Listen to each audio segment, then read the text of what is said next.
Esse acampamento está sendo organizado pela Faísca, né? Como a Nessa falou, tem estudantes aqui que são da USP, da Unicamp, da UFABC, enfim, pessoas que conheceram a gente da nossa atuação na rua, na universidade, no último período, e a gente viu como algo fundamental, né? Depois de 4 anos de bolsonarismo, de um ano bastante difícil, que a gente viu que o Bolsonaro foi derrotado nas urnas, mas ainda assim segue uma extrema-direita ativa no Senado, no Congresso, em diferentes espaços do país, né, que tomam as ruas para expressar todo o seu reacionarismo. A gente compreendeu que seria fundamental ter um espaço por meio do qual a gente pudesse, enfim, conseguir confraternizar, né, esse final de ano e tudo mais, mas que também a gente consiga, enfim, criar um espaço para discutir quais são as principais tarefas da juventude nesse momento, para a gente conseguir, né, enfrentar o bolsonarismo, mas também, né, não acreditar que, por exemplo, a nossa salvação, enfim, todas as questões mais estruturais que a gente sente na pele vão ser, enfim, solucionadas pela chapa Lula Alckmin,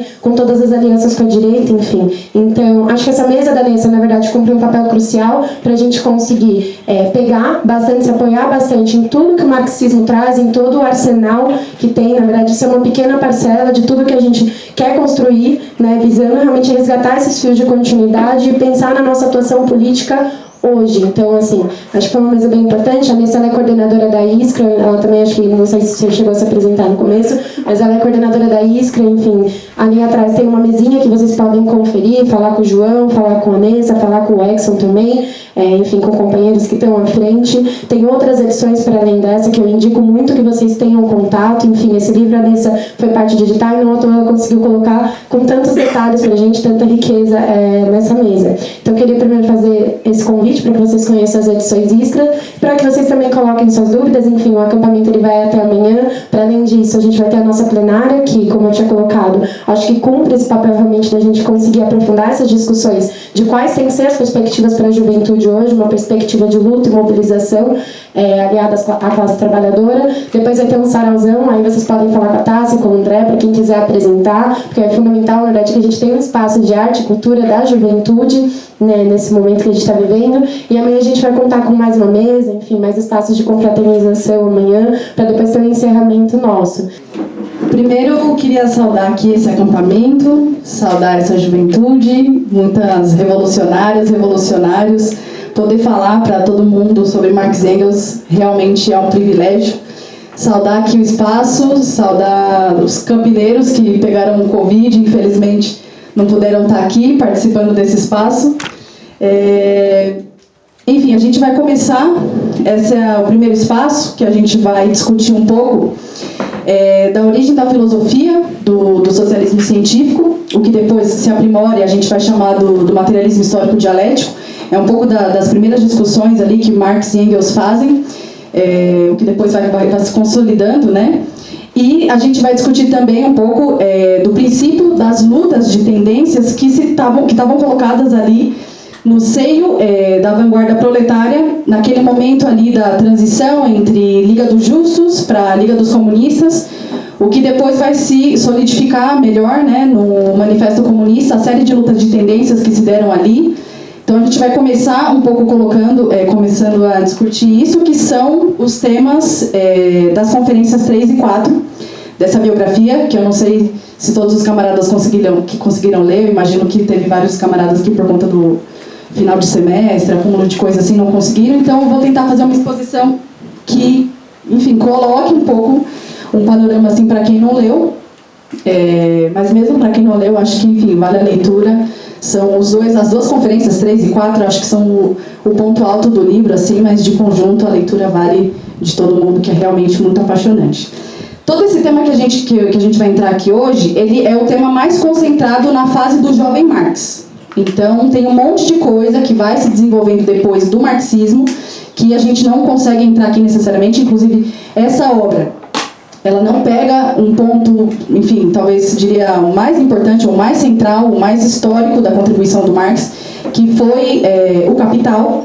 E esse livro, ele não aborda o Capital justamente por não foi porque o Riazanov esqueceu, mas foi porque ia para ser tema de outras conferências que ele ia proferir em outro dia, ia virar um outro livro, enfim. Inclusive, a gente não sabe se isso se concretizou na história, mas é um recorte mesmo que o Riazanov faz, e a gente decide a gente acha, enfim, suficientemente importante para estudar, editar e tudo. E já entrando um pouco nisso, eu vou falar de por que a gente escolhe essa biografia, tanto para editar, mas também, tipo assim, para fazer muitas discussões. A gente está buscando em todas as regionais, todos os lugares, enfim, fazer uma discussão profunda sobre o conteúdo, uma parte do conteúdo que se aborda nesse livro. E eu queria elencar aqui, poderia elencar alguns motivos, mas eu vou elencar 3 de por que a gente escolheu essa obra para falar. Tem muitas biografias de Marx e Engels, né? Mas eu vou falar 3. Primeiro motivo, eu acho que talvez seja o motivo pelo qual essa obra ficou mais conhecida, que foi justamente pela aplicação do método de Marx e Engels para narrar a história de Marx e Engels. Então, assim, que é o método do materialismo histórico, né? Uma coisa é uma concepção de achar que são 2 grandes gênios brilhantes que tinham uma série de concepções na cabeça. E é isso, são 2, assim, na verdade, já não. O Riazanov, ele justamente mostra que são 2 homens de determinada época, criados, enfim, sob determinadas circunstâncias, em condições determinadas, e que diante disso decidem atuar de forma consciente para buscar intervir no movimento operário, naquela vanguarda que tinha daquele momento, uma forma de uma atuação consciente. Então, essa aplicação do método, na verdade, é uma coisa bem genial, assim, da forma como que o Riazanov coloca, já é uma coisa em particular que mostra que é uma biografia que não é muito como as outras. Claro que eles tinham, sim, né, um elemento de genialidade, mas não é isso que fizeram Marx e Engels serem, né, tipo assim, o lance de como interviram, de como atuaram de forma tão consciente numa vanguarda, fizeram justamente, enfim, todas as coisas que depois que vão se consolidar e a gente vai chamar do que é o marxismo. Então, eu acho que, até como uma camarada lá de São Paulo falou, se alguém tiver uma dúvida do que é exatamente materialismo histórico e quiser ter um exemplo bastante concreto, assim, de vamos entender o que é isso, eu acho que assim, lê esse livro. Tipo, é uma boa forma de começar a ver mais concretamente, assim. Eu diria um segundo motivo de por que a gente escolhe essa obra, escolhe esse livro, é porque ele foi escrito por um bolchevique. E isso em si já é uma delimitação, porque justamente mostra assim, o Riazanov, ele foi parte daquela vanguarda que participou ativamente das 2 revoluções russas, da Revolução de 17 em particular. Então já mostra concretamente uma pessoa que tinha uma clareza bastante concreta do que serve o marxismo, para a aplicação prática e fazer a experiência que a gente considera, sem dúvida nenhuma, principalmente a Revolução de 17, né, como a experiência revolucionária mais profunda que existiu na história da humanidade.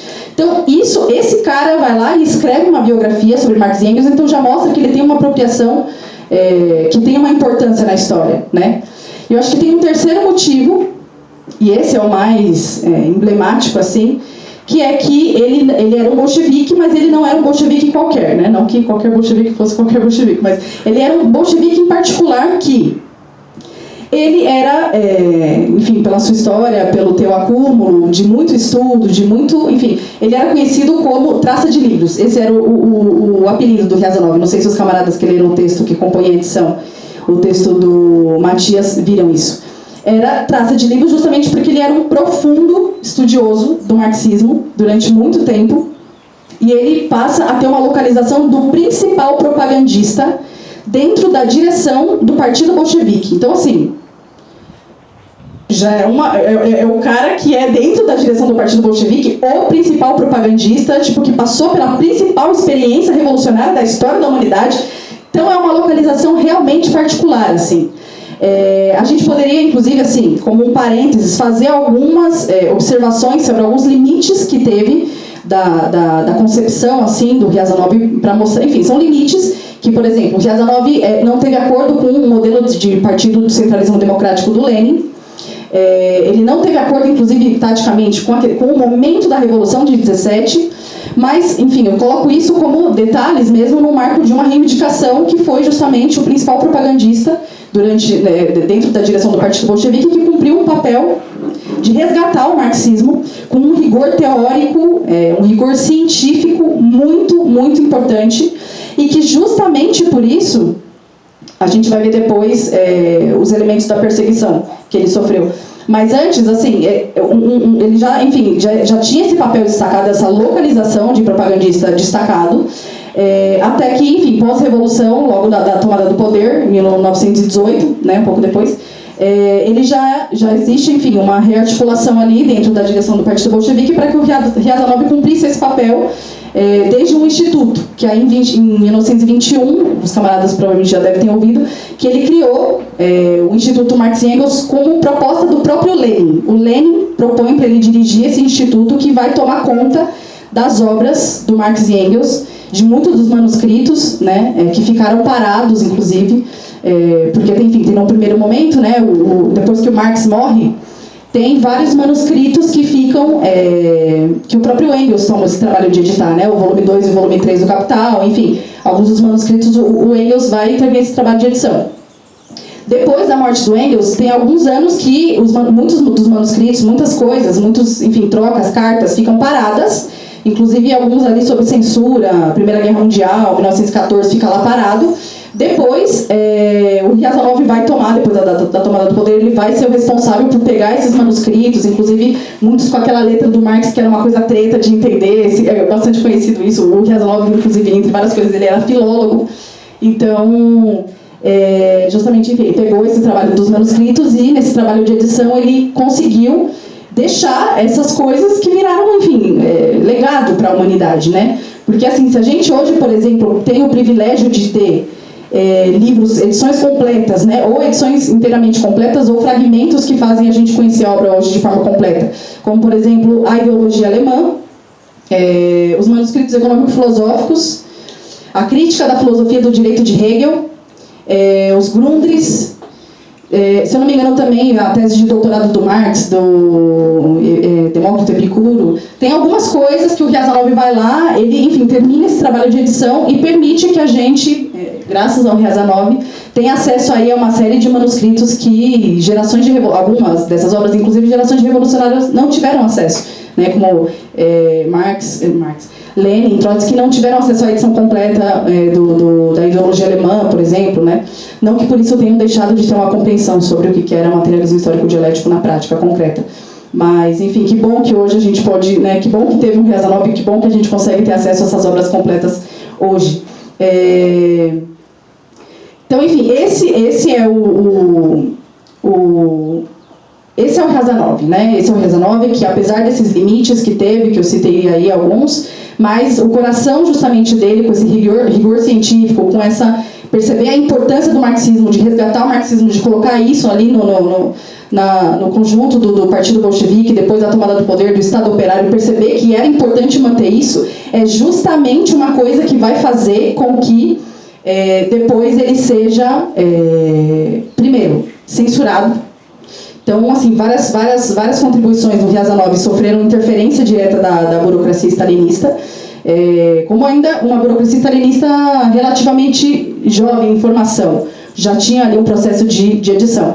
Quanto mais a burocracia vai se fortalecendo, o Riazanov, aí diretamente algumas obras saem de circulação, essa é uma delas. Esse livro saiu de circulação, depois eu vou falar um pouco mais concretamente, porque esse livro sofreu algumas supressões, algumas interferências stalinistas concretamente, eu vou deixar isso para o final, vou listar algumas. Enfim, ele é perseguido, censurado, até que em 1931 ele é expulso do Partido Bolchevique pela burocracia.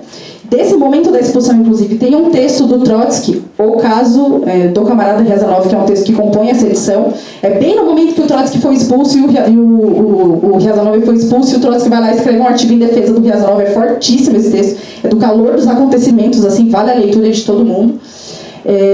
Em 31 ele é expulso, começa uma série de processos de tentativas para, enfim, para prender o Riazanov, aí prende, enfim, tortura, e em 21 de janeiro de 1938, o Riazanov é sumariamente assassinado nas mãos dessa burocracia. E, enfim, a gente entende, né? Hoje a gente entende, enfim, se entendia na época também por que o Riazanov foi assassinado, justamente essa vinculação entre a direção do Estado soviético e o marxismo era justamente muito perigosa para a burocracia. Então, enfim, de alguma forma, né, precisaram assassinar o Riazanov para justamente cortar o cordão umbilical com qualquer traço de marxismo E, enfim, acho que também um pouco mais para frente a gente vai falar isso, vai deixando mais concretamente. Mas, assim, vou entrar mais concretamente agora na questão da Conferência 3, que é da origem da filosofia do socialismo científico, né, que é a parte mais da formação do materialismo histórico dialético. Acho que a gente, enfim, os camaradas, se quiserem, tiverem dúvidas, eu acho que não tem nenhum problema de interromper no meio, quiser fazer, enfim, acho que não tem nenhum problema a gente ir interrompendo, ficam à vontade. Eu vou tentar sintetizar a questão da filosofia de uma forma que o Engels colocava, ele sintetizou dessa forma naquele livro do Fim da Filosofia Clássica Alemã. Ele sintetiza a questão da seguinte forma. Alguém sabe que horas eu comecei a falar aqui, só para eu ter um controle do tempo? Faz 13 minutos que está falando. Tá, só para também não falar demais. O Engels sintetiza a questão da seguinte forma. A grande questão fundamental de toda a filosofia, especialmente da moderna, é a relação do ser e do pensar. Esse é o antigo problema da filosofia moderna ocidental, né? É a relação que existe. Eu acho que, e aqui, enfim, pensar essa questão, porque a gente vai ficar longamente falando sobre ela, passando por alguns séculos, por vários pensadores, mas é a questão entre o ser e o pensar, é a questão entre a natureza e o pensamento, entre a ideia e as coisas, né? Ou, enfim, dizendo de uma outra forma, também daria para sintetizar do que muitos, né, enfim, foram pensando em torno da aparência das coisas e a essência. Algo que não é aparência, que está por trás da essência, né? É uma relação entre essas duas coisas que diferentes filósofos, em diferentes épocas, em diferentes momentos, vão pensar essa relação de alguma forma e vão buscar dar uma resposta. Durante muito tempo, sei lá, a gente pode pensar durante 1600 e bolinha, tipo, todo o século XVII, o quanto era incontestável, absolutamente, né, as concepções teocráticas, né, da construção do mundo, que era justamente, enfim, Deus, né, uma concepção de que Deus cria o mundo, de que Deus, uma coisa que não é a matéria, cria a matéria. Tem no 1600 e tanto, enfim, século XVII, tem um representante dessa filosofia, que é o Descartes, que é aquela frase famosa, penso, logo existo, né? Enfim, todo mundo já ouviu essa frase, e ela expressa justamente uma concepção entre essa relação entre a essência e a aparência. Penso, logo existo, né? O que precede justamente é uma essência, uma coisa que não é a coisa em si, é um pensamento, é uma essência, enfim, diferentes formas, né, de se pensar, mas que existe algo da ideia antes de se criar a matéria. Descartes pensa assim. No século XVII, metade do século XVIII, enfim, tem essa concepção de que Deus cria o mundo, Deus cria tudo que existe, Deus cria a matéria, de que tem um ser todo-poderoso justamente que é concebido na ideia dos homens, que cria tudo o que os homens veem, né? Tudo o que existe, enfim, na natureza. E essa ideia ela vai persistir durante muito tempo, inclusive, tipo assim, é uma concepção que existe até hoje, né? Enfim, para muitas sociedades, para nós, inclusive, tipo, do ponto de vista do que é mais dominante, né, de que, enfim, uma concepção de que é Deus que cria tudo que a gente vê, tudo que está no mundo das aparências, enfim. E isso, na verdade, tipo assim, essa filosofia que é uma filosofia que ela tá em função de uma política, né, de uma sociedade que justamente, se a gente está falando do século XVII, metade do século XVIII, a gente está falando de uma sociedade monarquista, enfim, um poder feudal, onde existe um rei que vai lá, nasce, e ele é rei porque Deus quis. Por que ele é rei? Porque Deus quis, não tinha uma justificação. Quando diz isso, justamente nada mais precisa ser dito, né? Uma concepção de que não tem quase como não tem por que ter questionamento diante dessa questão. Então, quando começa século XVIII, o que tem? 1760. Começa ali acontecendo uma revolução industrial que vai se gestando ali por baixo uma situação de um novo acúmulo de concentração, enfim, de poder de uma nova classe social que vai ganhando peso e representação na sociedade, que é a burguesia, né? Vai começando a construir essas bases materiais aí para esse desenvolvimento de uma incipiente burguesia, e começa a entrar em crise uma concepção justamente a crise dos reinados, né? Uma ideia de que, se antes achava de que tá tudo bem, essa ideia de que tem um rei ali porque Deus quis e vai ser assim para sempre, essa ideia de que vai ser sempre assim já começa a entrar em crise ali no século XVIII. Até que tem, no finalzinho do século XVIII, tem um episódio, enfim, que todo mundo conhece bastante, mas que vai revolucionar o conjunto do pensamento ocidental, que vai mudar o conjunto das relações políticas, que vai mudar absolutamente tudo, que é 1789 e a Revolução Francesa. Enfim, que vai abalar tudo, vai abalar também a filosofia, vai abalar a concepção de poder que se tem, e cria uma crise nessa ideia de que é assim porque o Deus quis, e esse poder está assim porque Deus quis, enfim, começa a se gestar uma crise ali, que tem um filósofo, inclusive, que o Riazanov cita no livro, que é um filósofo meio que representante um pouco desse pensamento, que é o Kant. O Kant é um filósofo idealista, né, que dá para dizer que ele foi o último filósofo da burguesia fora do poder do Estado. Já era uma situação que existia a burguesia, mas a burguesia ainda estava fora do poder do Estado. Em 1789 teve a Revolução Francesa, mas nesse momento da Revolução, o Kant já tinha passado pelas principais elaborações, já tinha passado pelo seu momento mais ativo da sua filosofia. Ele tinha 65 anos, se não me engano, quando teve a Revolução Francesa. Então, o Kant, mesmo, enfim, né, com todos esses atrasos e tudo, teve uma questão que o Kant, inclusive, o Riazanov cita que ele foi junto com um astrônomo, ele foi um cara que identificou o movimento a ideia da evolução dos astros, que, enfim, cria os astros e toda a Terra é resultado de uma evolução, né, de uma coisa que veio de antes, que se tornou o que é. Então, assim, o Kant, do ponto de vista filosófico, ele vai introjetar essa ideia da evolução, de que as coisas mudam e de que nem sempre foi assim. Então, enfim, isso é uma representação filosófica, né, enquanto vai acontecendo concomitantemente uma mudança concreta, tipo, de bases materiais da sociedade, e que o Kant, inclusive, ele vai lá e faz algumas definições que são muito chaves para a gente, porque a gente vai discutir daqui em diante, que ele fala o seguinte, que ao homem é possível conhecer a aparência das coisas, né? As coisas tal como elas são. Você vê as coisas, você percebe que isso é resultado de um processo de evolução, mas ele diz que o que é a essência das coisas, o que promove essa evolução, não se sabe. Ele diz que a essência é inacessível aos homens.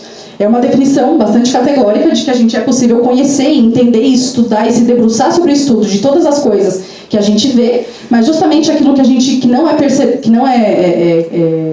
que a gente não consegue perceber com os sentidos, e tudo isso é inacessível. Enfim, isso é uma concepção que existia ali, e século XIX vai também promover uma ruptura nessa forma de pensar, né? O século XIX tem uma grande ruptura no pensamento filosófico, que é o Hegel, que, enfim, muitos camaradas já devem ter ouvido. O Riazanov coloca também uma síntese um pouco do pensamento do Hegel no livro, que o Hegel inaugura o século XIX com a ideia de que o Estado é a razão. Aqui, nesse momento, já é um capitalismo em rápida transformação, já é uma burguesia diretamente, que se desenvolve já plenamente, que vai ali atingindo, num certo sentido, a sua maturidade, e que, se o Kant, em algum sentido, era o filósofo de uma burguesia existente, porém fora do poder do Estado, o Hegel, ele é um filósofo já em que a burguesia, ele é pós-Revolução Francesa, né? A Revolução Francesa acontece quando o Hegel tem 10 anos, se eu não me engano.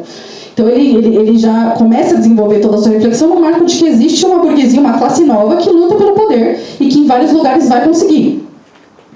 E aí, beleza. O Hegel, ele parte de concordar com a ideia de que as coisas mudam, né, de que, enfim, você observa a aparência das coisas e você percebe uma transformação.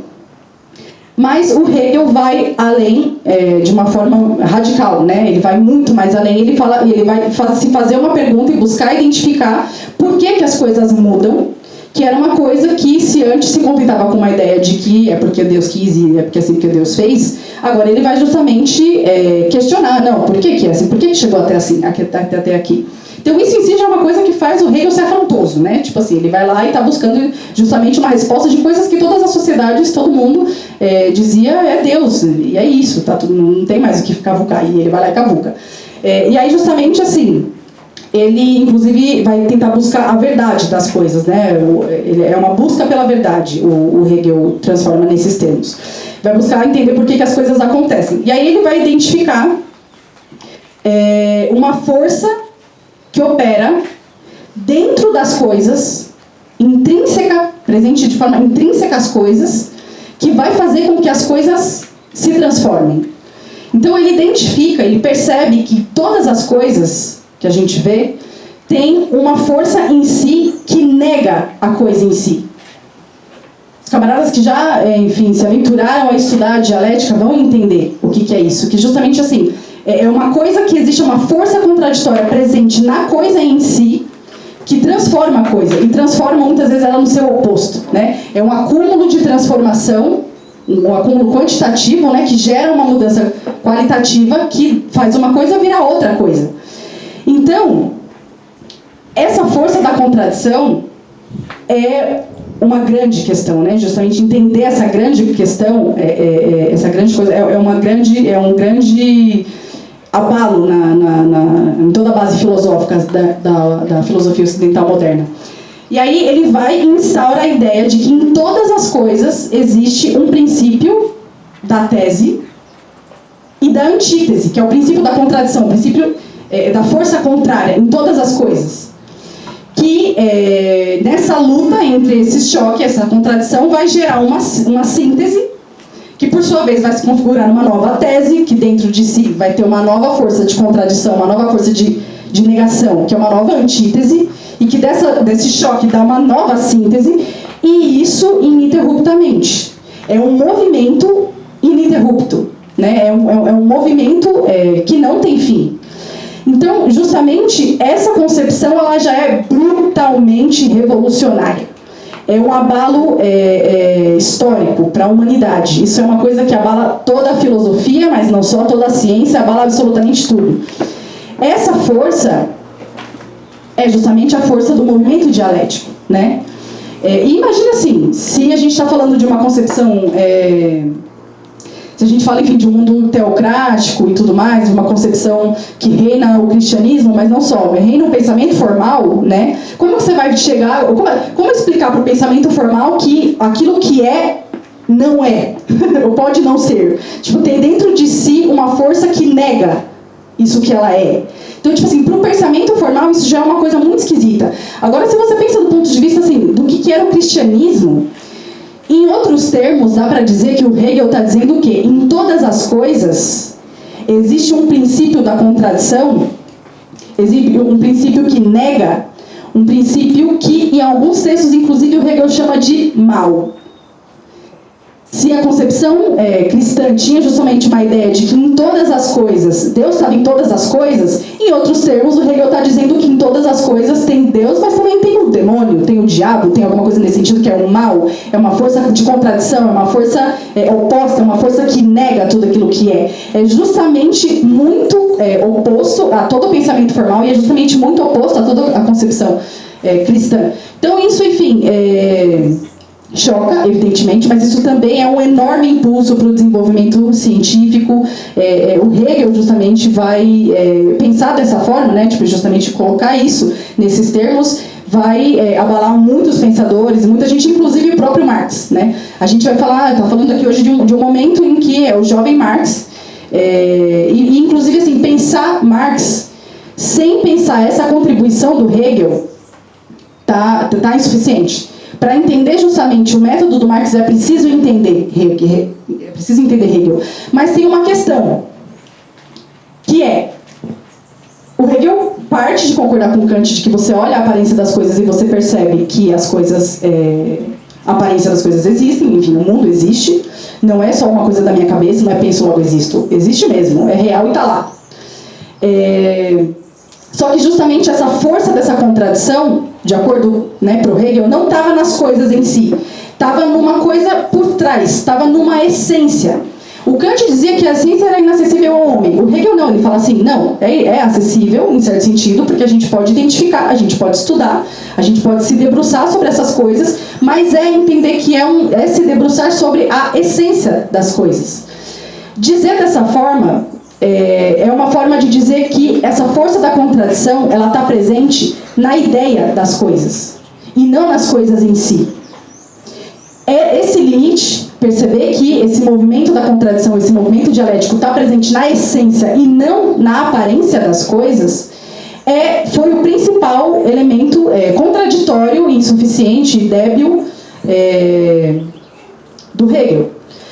Justamente, enfim, esse era um grande elemento que definia que Hegel, ainda apesar de todo esse elemento revolucionário da sua filosofia, ainda era um filósofo idealista, né? Que não partia do mundo material para analisar a realidade, porque, enfim, se o movimento estava na essência, era um movimento que estava na ideia, né? Enfim, de alguma forma, e Rezanov coloca isso no livro, de alguma forma, ainda, se a gente quisesse mudar o nome dessa essência, dá para dizer que ainda é uma nova edição, é uma reedição do pensamento teocrático, de que existe uma ideia, uma força, uma coisa que não está no mundo em si mesmo, e vai lá e transforma o mundo em si mesmo. Então era uma nova forma, uma nova reedição de uma concepção teocrática do mundo. Enfim, a gente está nessa situação, e falei, né, que o Marx ele estudou, ele era um profundo estudioso, um profundo admirador do Hegel. Enquanto isso, tem outros filósofos, outros, enfim, pensantes, outros revolucionários, estavam buscando justamente também entender a filosofia do Hegel, se inspirando pela filosofia do Hegel, e dá para a gente citar aqui um grupo de jovens, que eram os jovens hegelianos, que era um grupo que estava se debruçando do ponto de vista filosófico, tentando entender a filosofia e tentando, enfim, buscar a filosofia hegeliana em outros aspectos científicos, né, do mundo. Nesse meio aí dos jovens hegelianos se destaca a gente pega ele, enfim, também para título de estudo aqui sobre o percurso da filosofia do socialismo científico, que foi o Feuerbach. Que o Rezanov também cita ele longamente. Toda vez que a gente vai estudar sobre o materialismo histórico dialético, a gente se debruça com o Feuerbach. Então, enfim, é um cara bem importante que justamente criticando o Feuerbach, tentando entender os limites da filosofia da crítica que o Feuerbach faz a Hegel, é que o Marx vai justamente solidificar as principais bases do materialismo histórico dialético. Então, o Feuerbach vai lá e ele chega com os dois pés no peito, fazendo uma definição que também abala, choca tudo. Que ele fala: Deus é uma criação humana. Chega com os dois pés no peito dessa forma, chocando tudo totalmente também. E ele fala: a natureza, o mundo das aparências, tudo que a gente vê, tudo que existe independentemente da filosofia e do desenvolvimento da ideia. Existe o mundo, existe a natureza, e se o homem não tivesse existido, a natureza seguiria existindo. Ou seja, se não tivesse um homem que para e cria uma ideia de Deus, a natureza seguiria existindo. Então ele identifica que Deus é uma criação humana, e é uma criação humana onde os homens depositam tudo o que acontece no mundo humano sob responsabilidade dessa coisa que é criada na ideia. Então ele percebe isso e ele traz à tona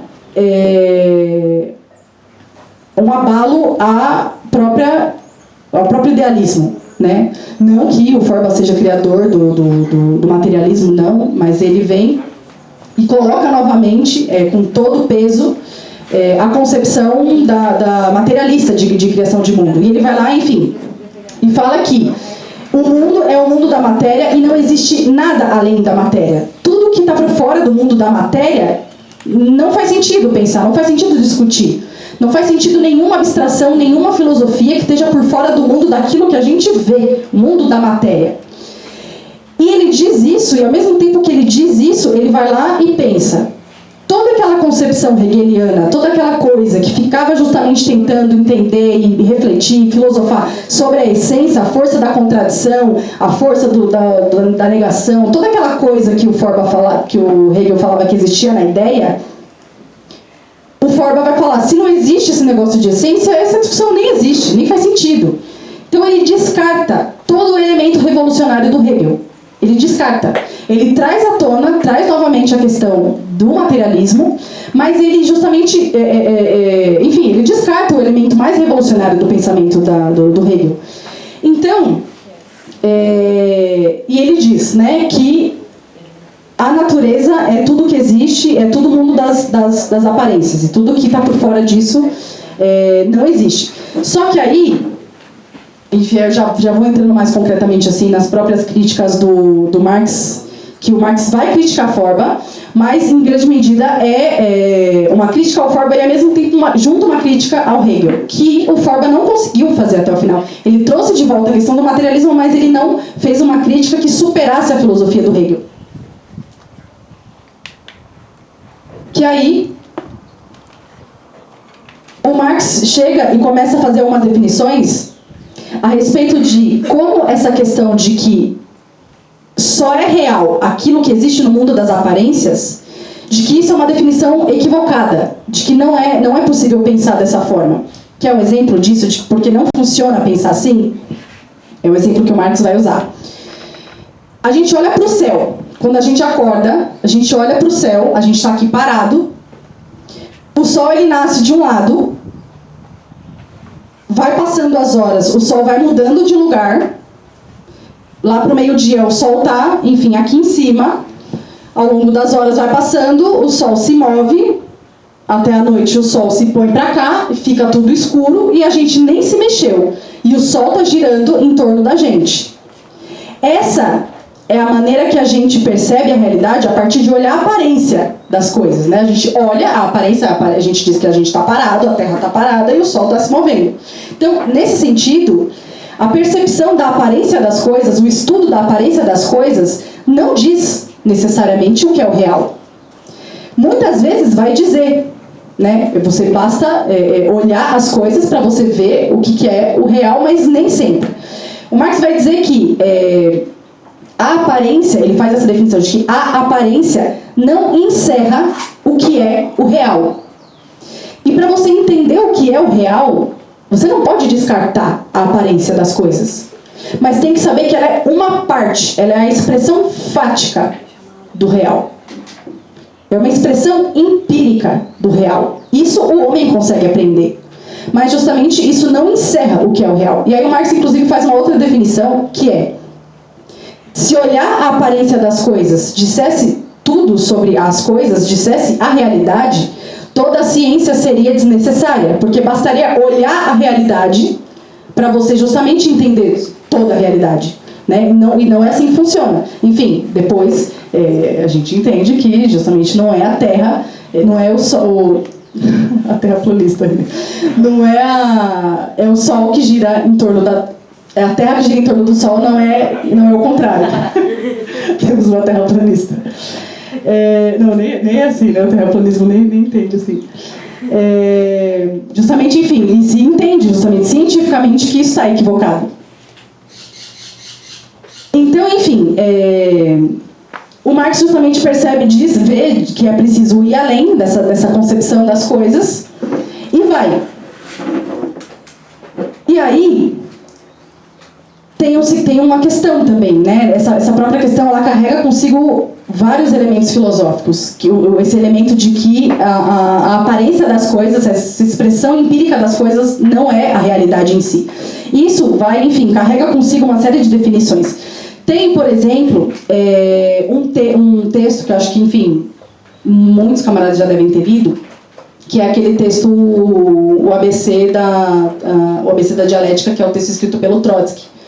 Ele vai usar uma analogia da fotografia e do filme. Enfim, acho que muitos vão lembrar. Eu vou citar aqui o trecho que ele fala. Ele diz assim: o pensamento dialético está para o pensamento vulgar, assim como um filme está para uma fotografia imóvel. O filme não rejeita a fotografia imóvel, mas combina uma série de fotografia segundo as leis do movimento. Ou seja, não rejeita a aparência, mas combina uma série de fotografias segundo as leis do movimento. Depois desse mesmo texto, o Trotsky vai falar. Tem toda a coisa que ele fala lá do A, se A é igual a A e tal. Aí ele faz uma definição assim: se A é igual a A, significa que essa coisa é igual a si mesmo, então ela não muda. E se uma coisa não muda, ela não existe. Todo mundo acho que lembra dessas definições. Justamente assim, se você encara a expressão fática, expressão empírica do real, só que você tira ele da história para analisar, ele não existe. Se você tira aquilo da história para fazer uma análise, você está analisando errado. Você está justamente fazendo uma análise de uma coisa que não se sustenta. Existe um método problemático nessa forma de analisar. E aí o Marx, justamente colocando essa questão, ele percebe que se o Feuerbach tem essa concepção sobre o real, ele tira justamente esse elemento da história. Ou seja, Feuerbach não tem, na sua análise filosófica, na sua análise sobre o que é o real, o elemento da historicidade. Ele não tem. E se ele não tem o elemento da historicidade na sua análise, ele vai falar, por exemplo, quando você passa a estudar o mundo dos homens, você analisa, você pode até ter uma concepção materialista, de falar, não, o homem ele é um processo evolutivo, um processo que, enfim, tem um movimento eterno ali, não sei o que e tal, e é o mundo da matéria, é tudo matéria, não tem nada de misticismo nem nada, mas justamente o Feuerbach não consegue identificar o que diferencia os homens de 1400 e não sei o que e os homens daquela época, os homens de hoje. Ele não consegue justamente entender o que diferenciava diferentes períodos históricos, né? Ele não tinha essa concepção sobre a historicidade. E aí tem um outro grande exemplo que o Marx usa para também justamente criticar essa forma de pensar, essa filosofia, esse método do Feuerbach, que ele usa no Capital, que é o exemplo da abelha. Acho que todo mundo também já deve ter ouvido falar do exemplo da abelha, que ele fala assim, vou citar entre aspas: o que distingue o pior arquiteto da melhor abelha é que ele figura na sua mente a sua construção antes de transformá-la em realidade. Justamente, a abelha ela pode trabalhar por anos e anos e anos e anos e anos e séculos e milênios e muito tempo, e a abelha ela vai fazer a mesma colmeia. A mesma colmeia.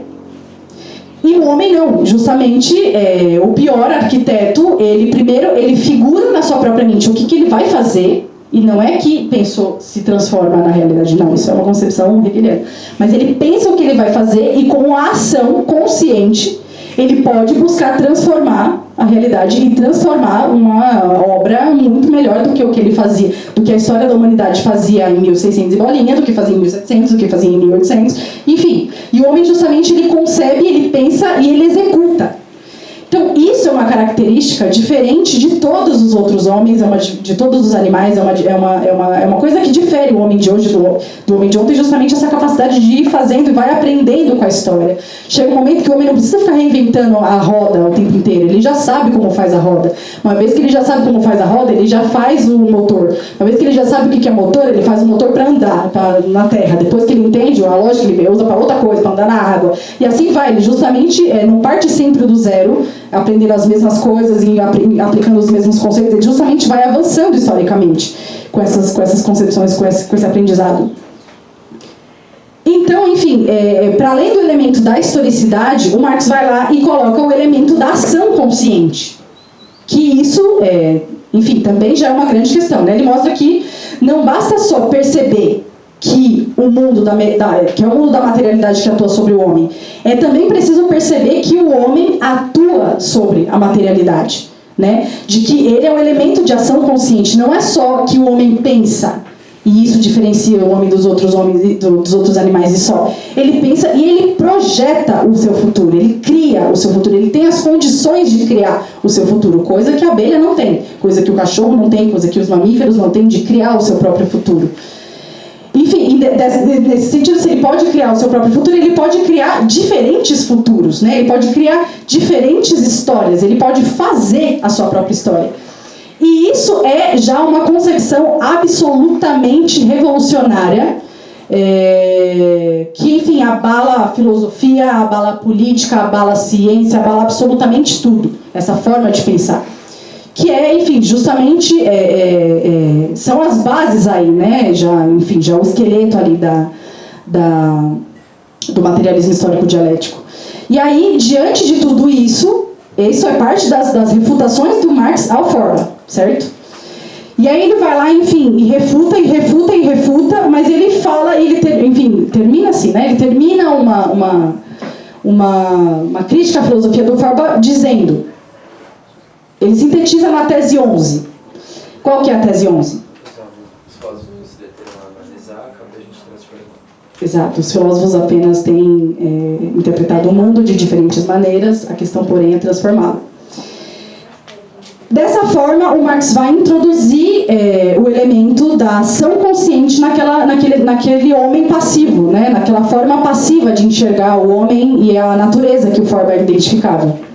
Ele instaura o elemento da ação. Em última instância, dá para dizer que ele instaura o elemento da revolução, né? Em última instância. Um elemento, enfim, da potencialidade revolucionária, que é uma potencialidade do homem, e só do homem. Enfim, né, entender isso foi uma das coisas mais, importantes que foi produzida em toda a filosofia no que diz respeito a nós, né, marxistas, revolucionários. A gente entende que isso foi a coisa mais importante que teve e que abala tudo.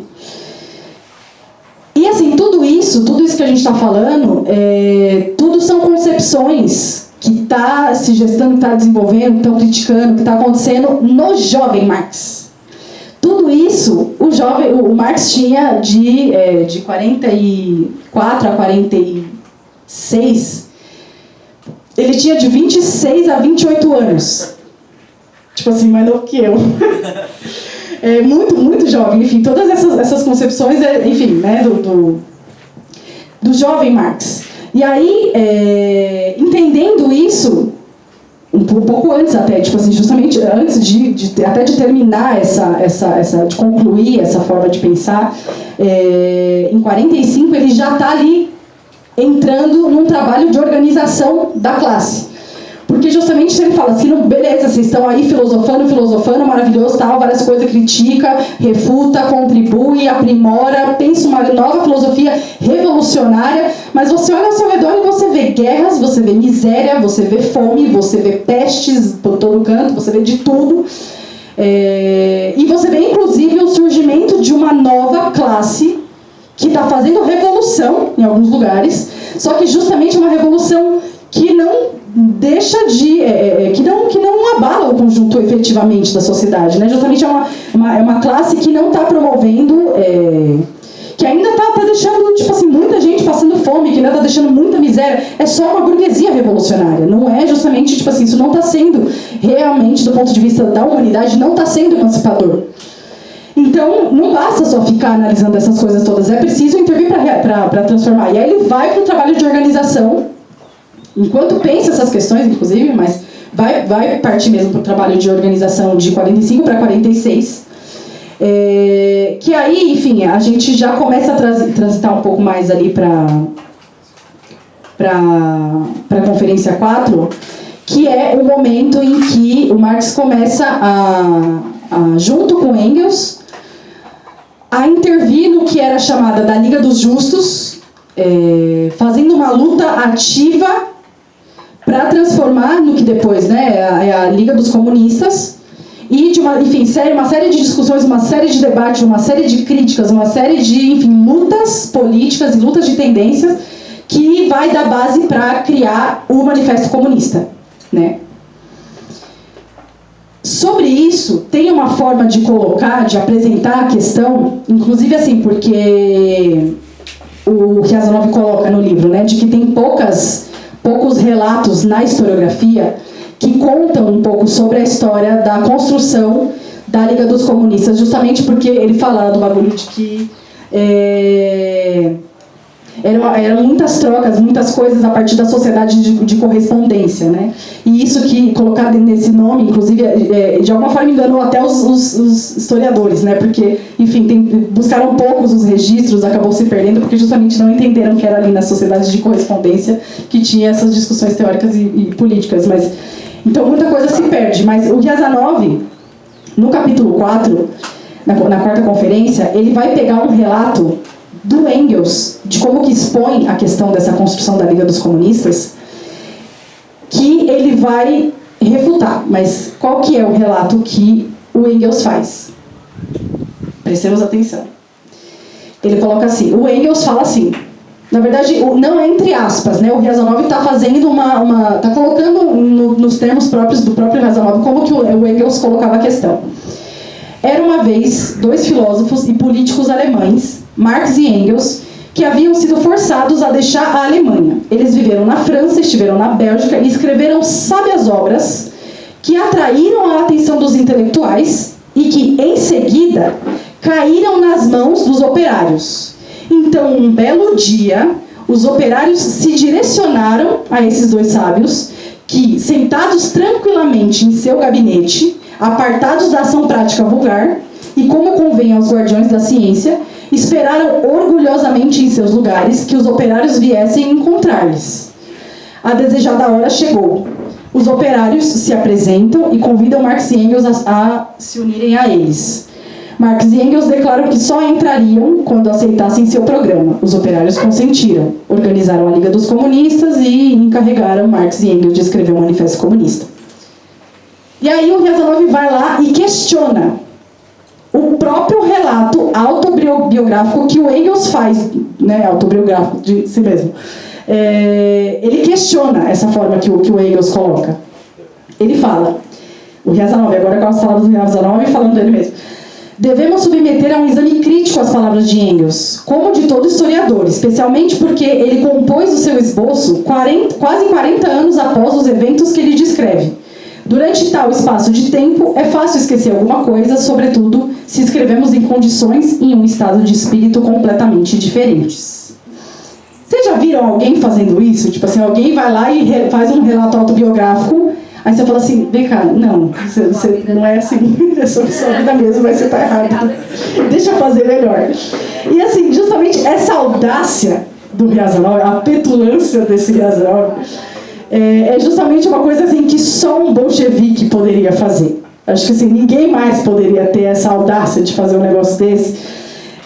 Porque justamente assim, alguém como o Riazanov, que entende, enfim, que foi profundamente estudioso do marxismo, entendeu as bases do marxismo, entendeu as contribuições do marxismo, que foi um bolchevique e que entendeu muito concretamente a aplicação prática do que é o marxismo, fazendo a revolução mais revolucionária da história da humanidade.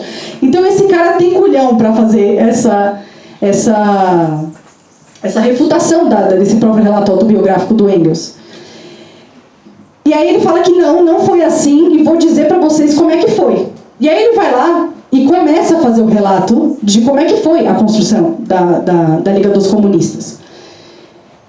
E aí, enfim, tentando pegar um pouco aqui, né, do que era esse relato aí que o Riazanov pega. Ele fala o seguinte, ele pega a Liga dos Justos e começa a analisar um pouco do que era essa Liga dos Justos, que era um palco para socialista, ou enfim, dá para dizer gente de esquerda de todo tipo. Tinha uma enorme pluralidade de concepções, de tendências, de coisas, era uma amálgama de, enfim, muitas coisas, muitas ideias diferentes ali dentro.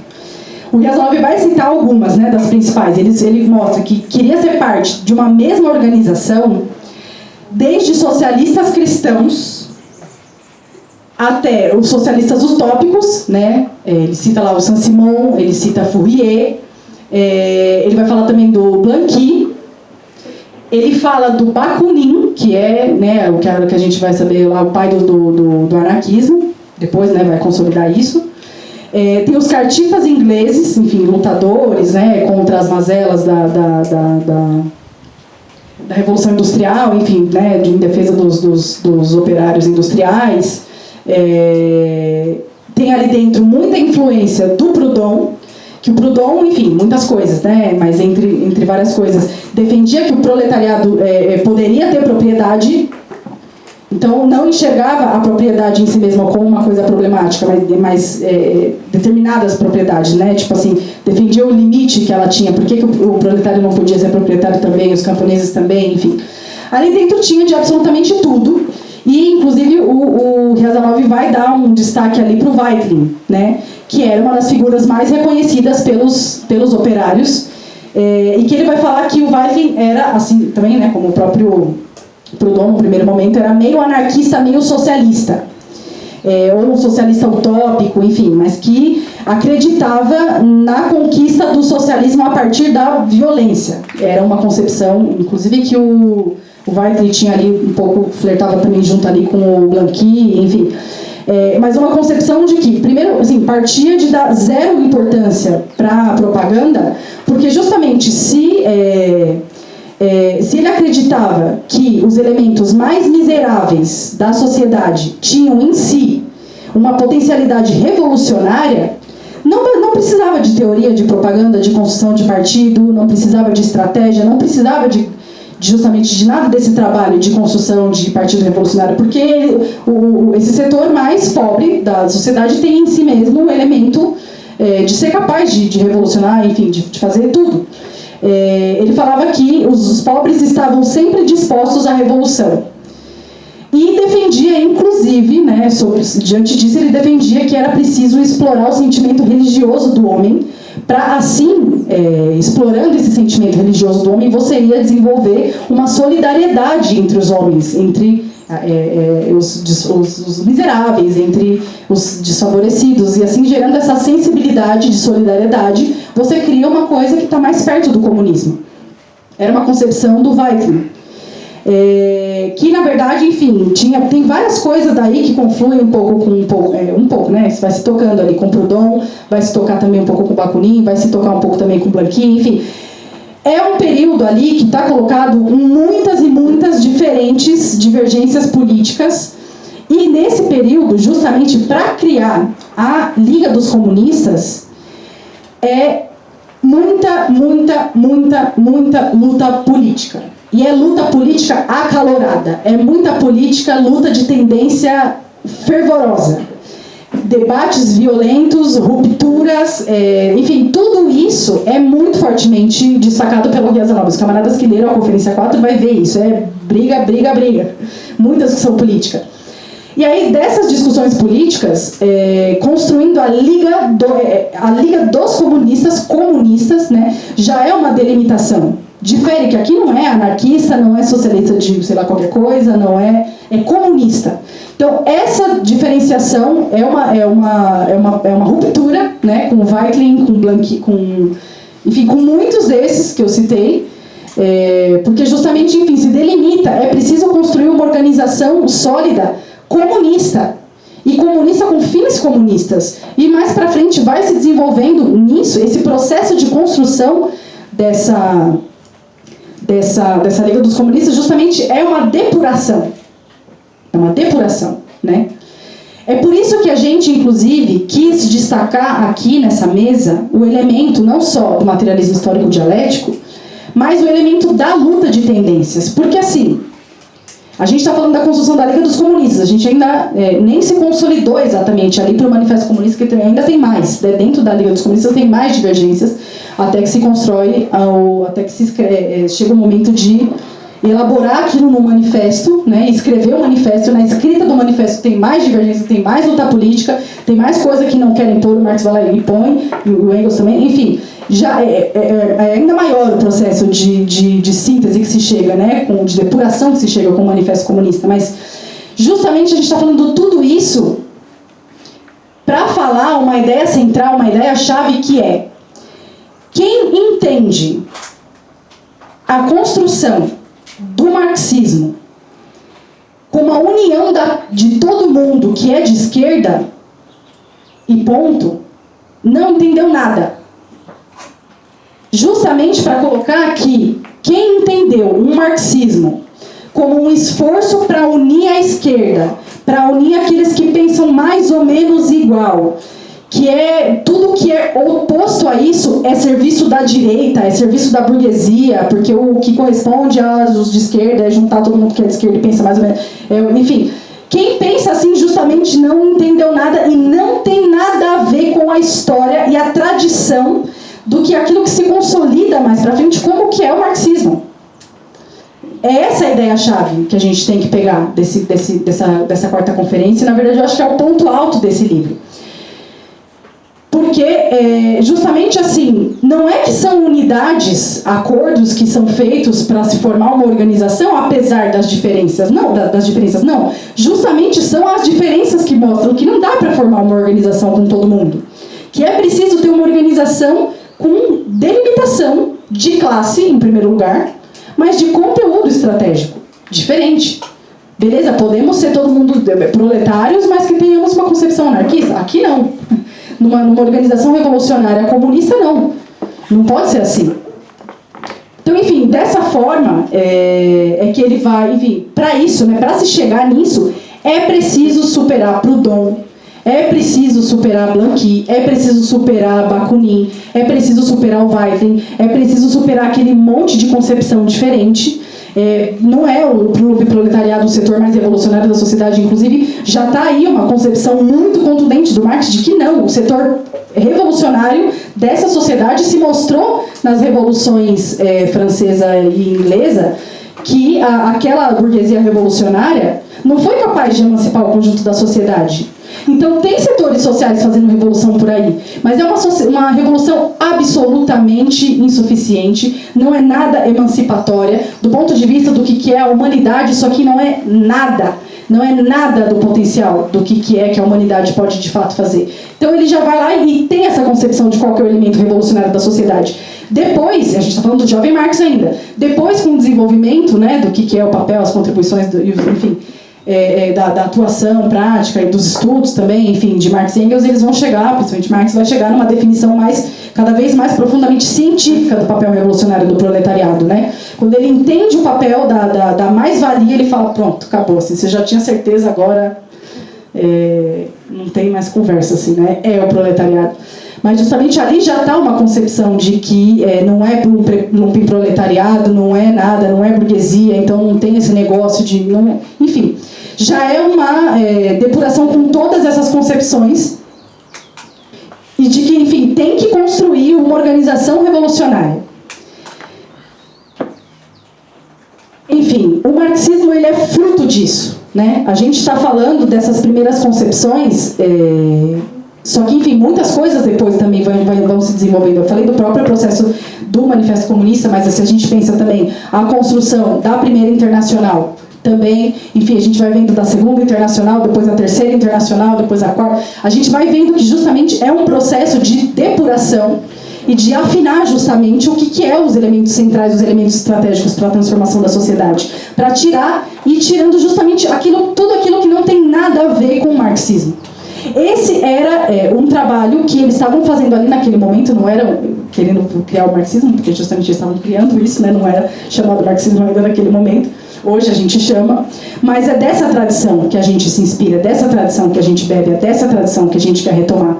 Então vem aqui hoje gente que fala, não só, né, de que acha que tem que fazer de que a gente tem que conformar partido, com gente que acha que a gente tem que dar o braço com burguesia, Febraban, Fiesp, galera que fica falando que, tipo assim, que a gente tem que fazer justamente aliança com esses setores para transformar a realidade, justamente assim, isso não tem absolutamente nada a ver com a tradição do marxismo. Então, essa é a ideia-chave assim, que a gente queria pegar, e, inclusive, o próprio Riazanov, ele, bolchevique, né, ele vai lá, percebe essa questão e diz assim, essa parte é maravilhosa, ele coloca assim no livro, entre aspas, vou citar.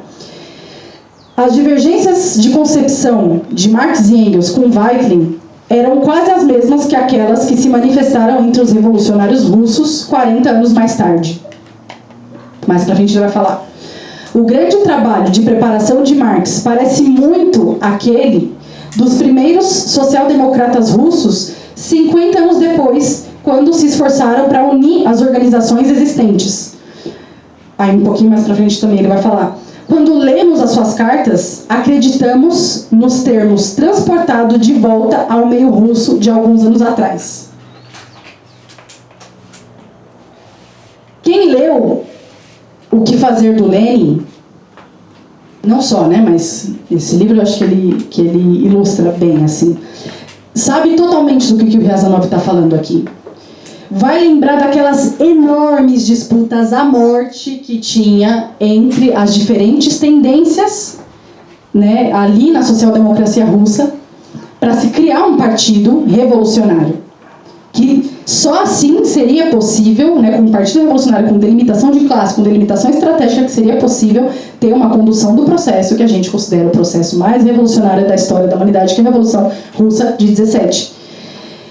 Isso não poderia ter sido feito, essa construção, sem superar Bernstein, sem superar o economicismo, sem superar justamente aquelas diferentes concepções que existiam ali, sem centralidade operária, sem acordo de que tinha que ter um partido proletário, revolucionário, do socialismo científico.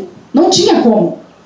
Por isso que a Razanov fala, tipo assim, tem muitos traços de continuidade, né? Mostrando justamente esse fio, né? Para buscar manter esse fio. E sem isso não teria se construído o Partido Bolchevique.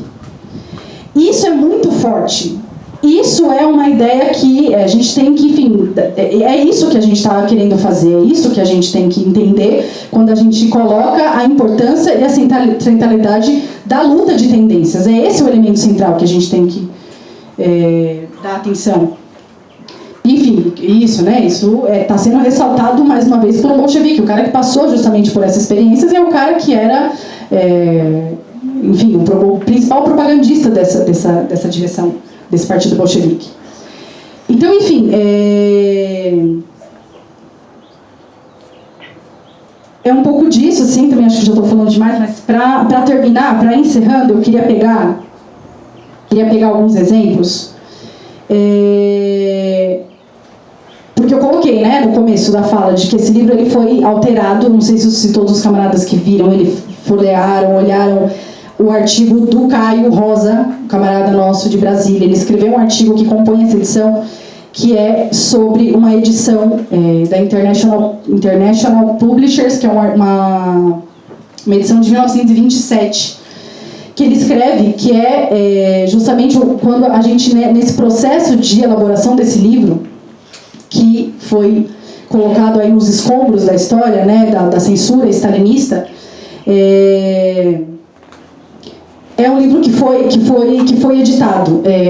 O Caio ele lista algumas dessas edições. Eu vou listar aqui algumas das supressões, algumas das alterações da burocracia, para a gente entender mais concretamente o nível de criminoso que foram. Enfim, vocês vão entender. A primeira, eu vou citar 3. A primeira é vários momentos onde o Riazanov cita nesse livro o caráter internacional do movimento comunista. Essa frase é tirada. Caráter internacional. Depois, né, quando fica mais claro, né, a teorização do socialismo no seu país, entre aspas, né, porque justamente nunca teve solidez sequer para ser uma teoria, fica claro por que é importante tirar o caráter internacional, né, do movimento de massa, do movimento comunista. Um segundo exemplo, quando o Riazanov vai criticar o que estava se fazendo naquele momento em que ele profere as conferências, que é 1922, ele critica uma sobrevalorização dos indivíduos, das figuras, das personalidades, em detrimento do caráter de massa do movimento. Ele critica isso, a burocracia vai lá e apaga, tira do livro. E, enfim, vou citar um último exemplo também, que todas dão muito ódio, né? Mas esse em particular, não, acho que não tem nenhum em particular, acho que todos são, enfim, igualmente criminosos, né? Mas tem um outro trecho que, assim, é bem no final do livro, assim, se eu não me engano, está na última página, que o Riazanov vai lá e mostra a enorme contribuição, é o livro inteiro de contribuição das lutas políticas, das lutas de tendências, da construção do método, de Marx e Engels, vai lá e põe um monte de coisa, é um final emocionante, que depois que ele fala da morte dos dois, o Marx doente morre, o Engels vai lá e morre doente e tal, enfim, tá muito emocionante, assim, aí ele vai lá e coloca aqui o que a gente precisa aqui trazer esse legado, né, do que eles deixaram para a humanidade.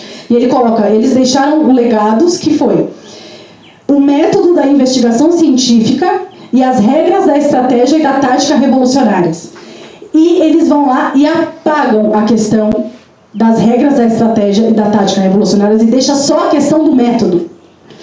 Que, justamente assim, se hoje enfim, tem vários gente aqui da UFABC, da Unicamp, da USP, de outros cursos, que a burguesia faz isso, Em alguns lugares a gente até pode ver, em alguns estudos na economia, sei lá o quê, que vai lá e reivindica algum aspecto do Marx, fala, olha só, a gente até reivindica Marx, e vai lá e pega algum aspecto, e pega uma parte, né, porque também não é que pega um método de conjunto, não, mas pega uma parte do método da filosofia, e desvincula totalmente da prática da estratégia revolucionária, que é justamente para deixar o marxismo impotente, que é para deixar ele capenga, pela metade, tipo assim, se retira, na verdade, o que pra gente, em particular, é o coração do marxismo, né? A gente atua a gente não está querendo a melhor filosofia para estudar a realidade, é isso, a tese 11, a gente quer transformar a realidade, a gente quer construir um partido que quer colocar essa sociedade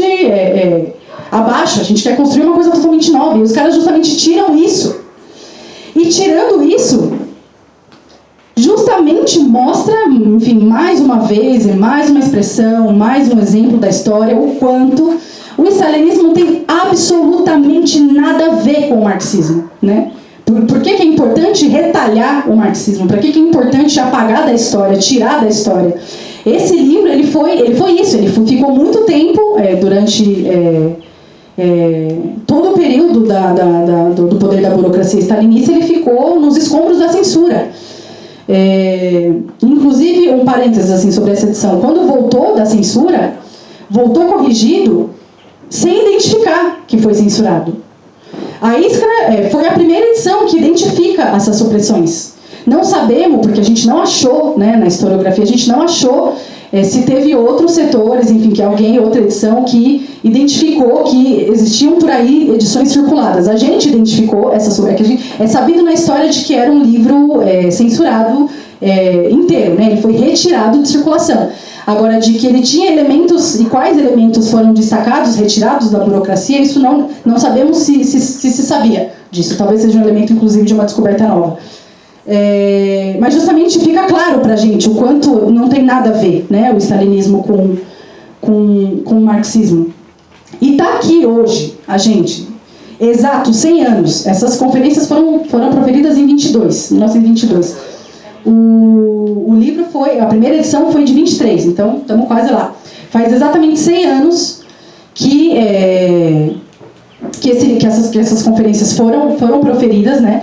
A gente vem aqui, resgata esse livro dos escombros dessa censura, né?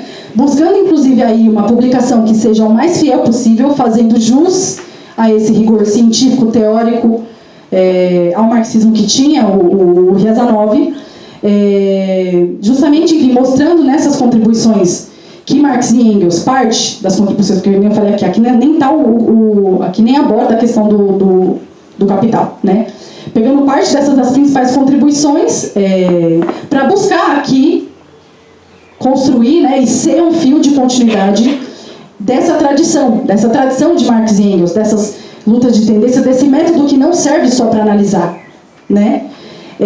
Enfim, buscando aqui criar, enfim, novas gerações de revolucionários, e não só para fazer um jus ao Riazanov, não só para fazer jus a Marx e Engels, mas também para fazer jus para todas aquela geração de revolucionários, de revolucionárias que foram diretamente censurados, perseguidos, assassinados, mortos, enfim, pelas mãos da burocracia.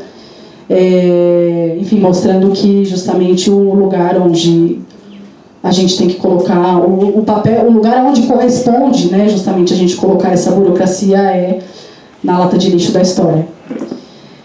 E é isso, enfim, acho que já falei bastante, mas acho que na próxima mesa as meninas vão colocar um pouco mais desse papel criminoso, que acho que a gente consegue entender mais até o final, mas enfim, era um pouco isso.